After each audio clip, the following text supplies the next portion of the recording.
Hello అందరికీ రథసప్తమి శుభాకాంక్షలు. ఈరోజు రథసప్తమి కాబట్టి మేము రథం ముగ్గులు వేస్తామన్నమాట. మార్నింగే లేచి ఇంటి ముందు మంచిగా తుడిచి ముగ్గులు వేస్తున్నాను.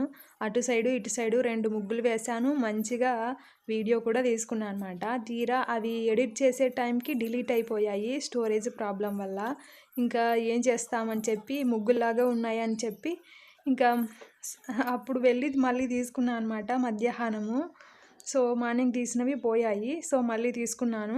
ఇదైతే మార్నింగ్ తీసిన వీడియో అనమాట. మా ఇంటి దగ్గర సూర్యుడు చాలా అందంగా బాగా కనిపిస్తాడు. ఓకే, తర్వాత స్నానం చేసి చక్కెర పొంగలి పాయసం చేశానన్నమాట రైస్తో. సో తర్వాత మా ఇంట్లో ఇలా సూర్యుడిది ఉంటుందన్నమాట. దానికి కూడా మంచిగా తుడిచి బొట్లు పెట్టాను. తర్వాత దేవుడి మందిరంలో కూడా మంచిగా క్లీన్ చేసి నీట్గా పూజించుకున్నాను అనమాట విగ్రహాలన్నిటికీ. తర్వాత మనం చేసి పెట్టుకున్న పాయసాన్ని కూడా నైవేద్యంగా పెట్టాను. తర్వాత సూర్యునికి ఆర్ఘ్యం ఇవ్వడానికి ఒక రాగి చెంబులో వాటరు, ఇంకా ఎర్రటి పుష్పాలు, తులసి దళాలు, కుంకుమ వేసి రెడీ చేసుకున్నాను అనమాట. అలాగే మనం చేసిన ప్రసాదం పాయసం కూడా తెచ్చిపెట్టుకున్నాను. ఈ విధంగా మనకి సూర్యునికి వాటర్ ఇవ్వడాన్ని ఆర్ఘ్యం అంటారనమాట. ప్రతి ఆదివారం కానీ లేదా రథసప్తమి రోజు కానీ ఇవ్వచ్చు. నేను అప్పుడప్పుడు ఇస్తుంటాను అనమాట.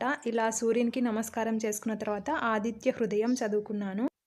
దాంతోపాటు నాకు వచ్చిన శ్లోకాలు కూడా తర్వాత ప్రసాదంగా పెట్టినది తినేసానమాట. అదే పాయసం పెట్టాను కదా, అది కూడా తినేసాను. అన్నం కూడా తినేసాను.